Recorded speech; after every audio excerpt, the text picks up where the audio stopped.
What's happening, folks? It's the Sportsbook Killa back again, getting ready to predict this next UFC Fight Night Vegas 78. We're gonna have them on August 12th. I'm looking forward to it. Before I get into that, I gotta recap what happened last week, UFC Nashville. I gave three strong picks. One of them was Ignacio Bahamondes. He lost. I had him over though. Over 1.5 rounds, and I also picked Tatiana Suarez to win. Ignacio Bahamondes, I don't know if I ever bet on that guy again. He's supposed to be some world champion kickboxer. Somehow he got hit one time in the first round, didn't want to fight no more after that. Started throwing up weak submissions, started wrestling. I said, oh God, I know this over now. This dude done started wrestling. I ain't never seen him wrestle before. So either way, my strong picks finished at a 66% success rate. If it wasn't for Mr. Bahamondes choking and forgetting how to kickbox when he needed to. My semi-strong picks just flat out killed it. I mean, just flat out killed it. The only one I got wrong was Jeremiah Wells to win. He didn't win the fight. He almost won though. He had a couple of really close moments. That guy can grapple, but his gas tank, he has major cardio issues, and I hope he corrects them at some point. But he lost the fight, but he did cover the under. He got choked out in under 2.5 rounds, so that was great. That balanced off. I had Asu Amabayoff. He won, and not only did he win, he covered the over 1.5 rounds, which is what I called. Sean Woodson won, and he covered the over 1.5 rounds also. Tanner Boser was my riskiest pick, I thought. And he ended up pulling it out. Not only did he pull it out, he covered over 1.5 rounds too. That guy he was in there with was just a hard head, man. That guy could fight, man. And he kept coming. He did not slow down. That guy's tough. You know, that guy was just straight tough. But Tanner Boser won, and he covered over 1.5 rounds. Corey Sandhagen won, and not only did he dominate Rob Font, which was beautiful, just constant grappling and wrestling, just beautiful.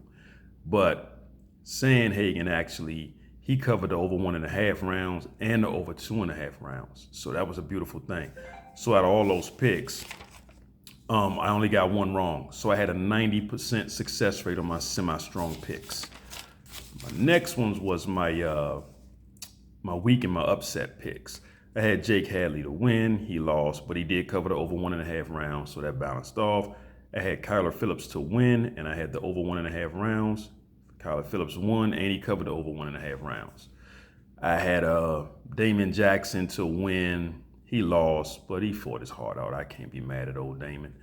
But he still covered the over 1.5 rounds for me, so that's good. The one that hurt me the most was Gavin Tucker. I took a chance on him, 37-year-old Gavin Tucker. I took a chance on him. He lost, and he didn't cover the over 1.5 rounds. Not only that, I don't even think he covered the first 30 seconds. He was out of there quick. I blinked and it was over. So that's just what that is. I had Dustin Jacoby to upset Kennedy Nchewu. And I had the over 1.5 round in that. Dustin Jacoby did pull off the upset, but he did it quick. Kennedy Nchewu, this guy finds a way to lose me money every time. If I bet on this big 6'5", 6'4" monster, he gets in and forgets how to throw a jab. Doesn't know how to throw a basic jab. Then, if I bet against him, he loses like I expect him to, but then he loses too quick. I'm like, dude, big as you are, you can last a round and a half? Come on, man. He was out of there in the first round. Dustin Jacoby just flat out smoked him. So that was that. So my weaker upset picks, I finished 50% success rate. My semi-strong picks, I finished with a 90% success rate. And my strong picks, I finished with a 66% success rate from last week. Now we're going to get to this week. My strong picks for this week, UFC Vegas 78, taking place this Saturday, August 12th. I'm going with Francis Marshall. Let me go see who my man Francis is fighting. I got Francis Marshall over Isaac. What was his name? Dogarian. Yeah, Isaac Dogarian. I like Francis. BJJ purple belt. his stand-up isn't the best, but he punches really hard and he has really good wrestling. I'm gonna go with him over Isaac. And I'm gonna go with the under 2.5 rounds. I'm not gonna pick a fighter in the Terrence McKinney, Mike Breeden fight, because who knows with either one of these guys. Neither one of them have impressed me. So I am going to take the under 2.5 rounds, just simply based on the fact that Terrence McKinney has never gone the distance. So I'm going to do that. Third strong pick is going to be the Polyana and Lucinda fight. Polyana, what's her name? Viana and Yasmin Lucindo. I'm going to take the over 1.5 rounds in that one. That's going to be the strong pick. I'm not going to pick a winner just yet, but I will pick the over in that. The other strong pick is going to be, I'm going to take Khalil Roundtree Jr., and I'm going to take him over, I'm going to take the under 2.5 rounds. And the Luque Dos Anjos fight, I'm going to take the over 1.5 rounds. So those are my strong picks. My semi-strong picks are going to be, the first one's going to be Jacqueline Amarim. I'm taking her over, what's the girl she fighting? Let me see here, I got her somewhere. I do a scouting report on these fighters. She fighting Maserat Ruiz. Both of them are very good grapplers, powerful grapplers, but I'm going to go with Jacqueline Amarim, even though she only has 1 round of cardio. She is a 2nd degree BJJ black belt, so I got to go with her. That's the first pick, and I'm going to take that in under 2.5 rounds. I think there will be a submission in the 1st or 2nd round, no question. The second pick, I'm going to go with Josh Frim to win, and I'm going to go with him to cover the over 1.5 rounds. The third semi-strong pick is going to be Tafon Nchui. I'm going with him to win. He's dropping down from light heavyweight to fight at middleweight, and I'm going to go with him to win. The 4th pick is going to be Khalil Roundtree Jr. to win. I think he'll beat Chris Daukaus. Chris Daukaus coming off 3 fights where he's been knocked out in all 3. The 5th pick is going to be Yasmin Lucindo to win. And I'm betting she's going to cover the over 1.5 rounds. I think that fight will last over 1.5 rounds. I love her stand up. She's good. She's sharp. I love her haircut too, but she's good. And these next picks are going to be my weak or upset picks. Let me stretch my legs for a second. I'll be right back.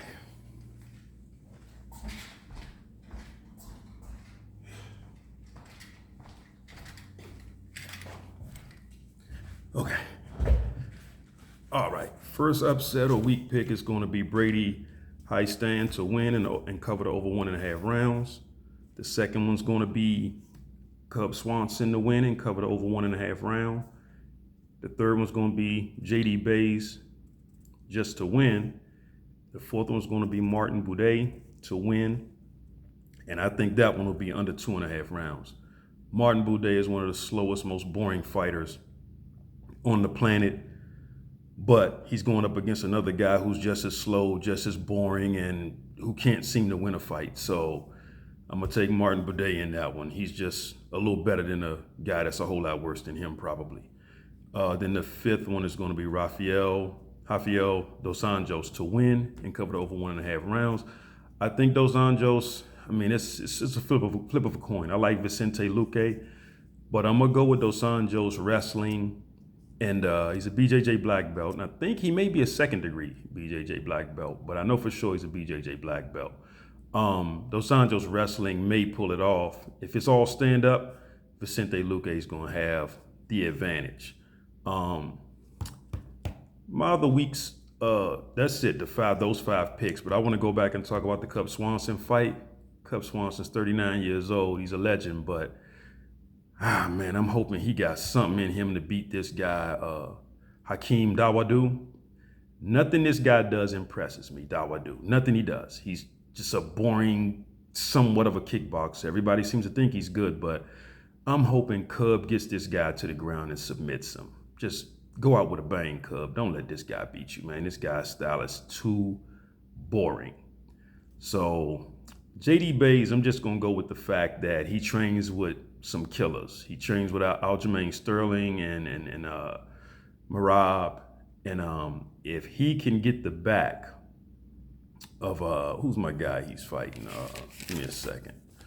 He's fighting Marcus McGee. Marcus McGee just took out Journey Newsom.